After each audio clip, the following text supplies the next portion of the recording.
Hey guys, welcome back to the channel. You're watching ZIMM'S Guitars, restringing guitars. This is an Ibanez nylon string, and these are a little tougher to restring. I kind of have to set them up this direction and different things like that, so this might be kind of hard to show on video. But first thing we're going to do is loosen these strings. And I have a pretty good system of stringing these babies up now. So let's see.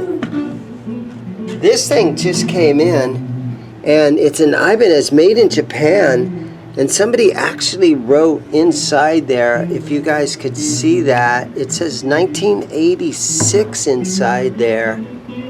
So an older Japanese classical. So you got classical guitars, and then you have acoustic guitars.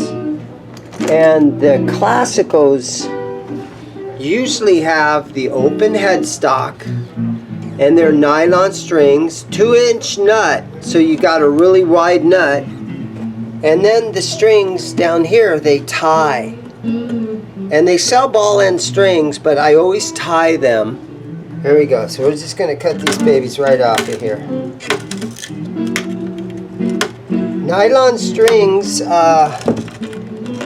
very beautiful sounding guitars.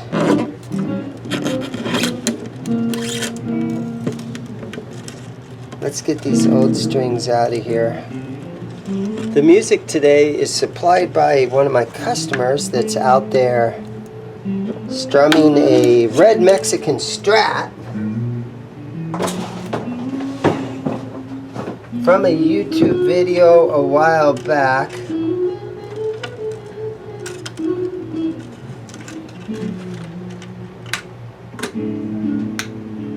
Just gonna cut them and get them out of the way. Okay. Let's see if I can pull these apart right here. So far, so good. Now there is a very unique way of tying these that hopefully I'll be able to get in here with you guys and show you exactly how that is done. Again, I just get in here and I cut as much of them out of here as I can.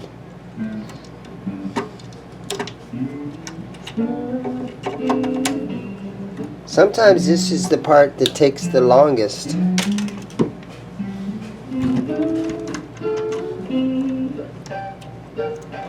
So you try to grab on here, and then guys do all kinds of different things where they tie them on. There we go. That one came off easy. They wrap these around, they tie them. All kinds of weird things happen. Everybody has their own technique when it comes to the nylon strings. And I just want to show you my technique.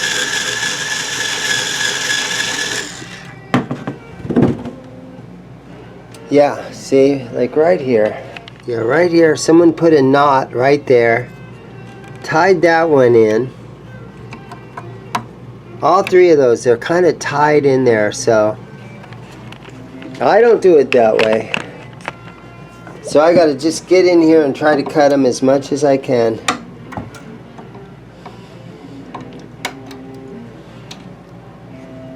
And it is kind of, you got to be patient. And you got to try not to let this mess with you too much.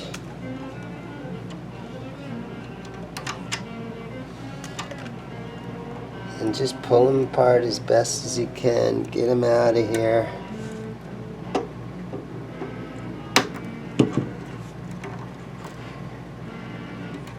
It's hard to get your needle nose in there. It's hard to get your wire cutters in there to cut them. Okay, so on this one, he put it through the hole, and then he wrapped it around once and then shoved it right back through that hole again. There we go. Okay, now the high E string. Same project. Whoever had this guitar ran it through the tuner and then looped it back around and shoved it through there again. So yeah, it'll drive you nuts if you let it get to you. There we go. Okay, and then you'll also see that the nut is broken and there was a shim underneath the nut. So we got a few of those little issues we gotta square away too. So I think that's the first thing I have to do is we gotta find a nut for that. Okay, so I found a nut, and unfortunately it's bright white, which doesn't really look too good, but I guess it's going to be okay. And so I'm just going to take a file and just sort of hit this area a little bit like this, just to help the glue to stick nicely.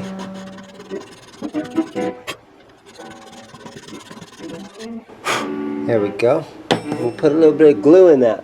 Okay, so I got some Titebond. And you don't really want to use super glue. In case you need to pull this back off, super glue is going to be really tough to pull it back off. So we'll put some glue on here. There we go. Not too much. There we go. This same bottle of Titebond has lasted me for like at least a year. Okay, so set that in place. And then with your fingers on each side, just kind of make sure you have it centered on there nicely. You can feel it when you have it perfectly in place. And so, just gotta let that dry up for about an hour.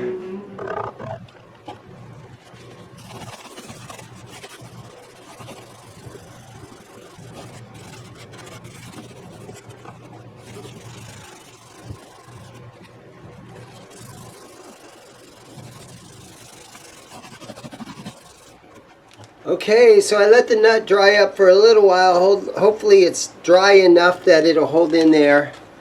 We've cleaned the fretboard off a little bit. So I'm just going to take some furniture polish, kind of spray it on here. There we go. Pledge. Lemon Pledge. We need more lemon pledge. You need more lemon pledge. Yes. Okay, so it looks like an Ibanez GA150S, and somebody wrote 1986 in there, and it says Japan. So this is a cool one. Alright, so you guys know what time it is. Today's string choice. Okay, today's string choice. Earthwood Nylon Classic Ball End 28 through 42 nylon strings. So these got the ball on the end of the string, but I always tie them anyhow. So instead of starting on the low E string, I start on the high E string.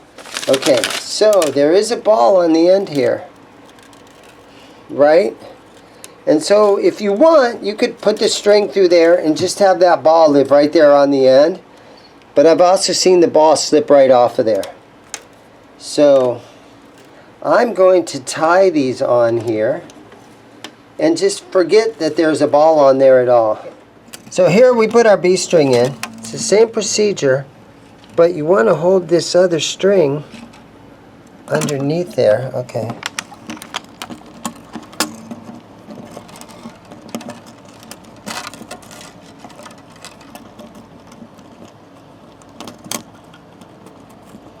Okay, so you wrap it around twice, okay, and then with the E string underneath there, then you kind of tighten it up like that, so that that high E string is now underneath the B string, okay?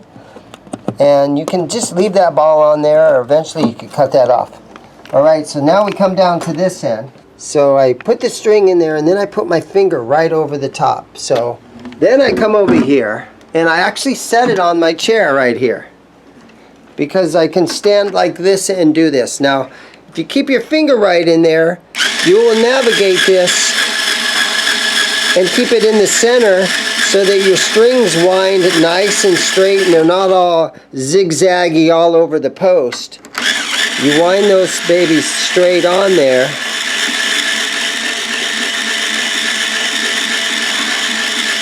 And it really helps to have the string winder when you're doing these nylons. Then you put it in the nut there. And do you see how clean that looks now compared to how it used to look? So it's the same process with all the 4 remaining strings.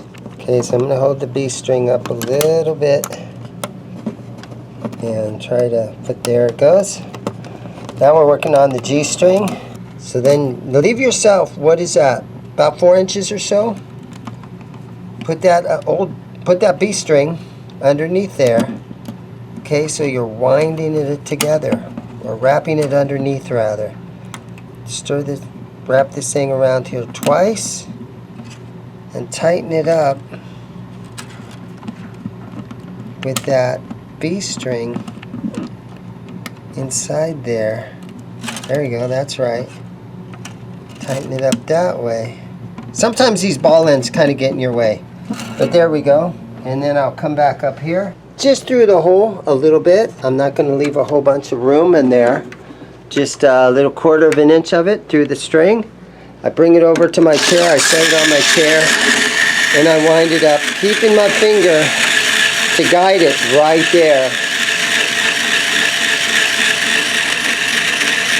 so that it looks nice and pretty when it's all wound up in there and the windings are all nice and tight. See, now doesn't that look good? Instead of looping it back through and tying a knot and doing all kinds of stuff. Now the next guy that goes to restring this, he'll have an easier time pulling these apart because it'll just slide right out of there. So yeah, that's my procedure with the nylon strings.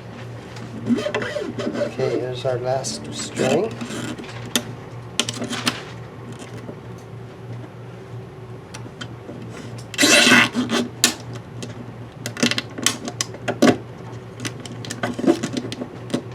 There we go.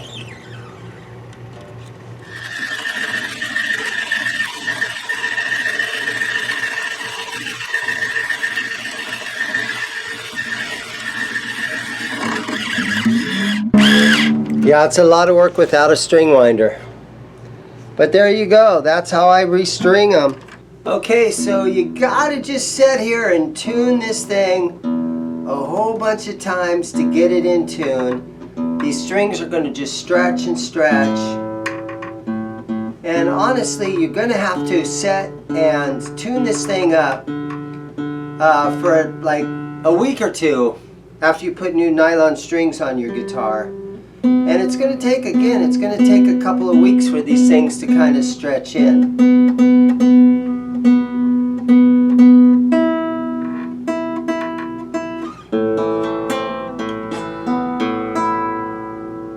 Alright, next video real quick, I got to tighten a truss rod on a Martin 12 string, so let's get right into that.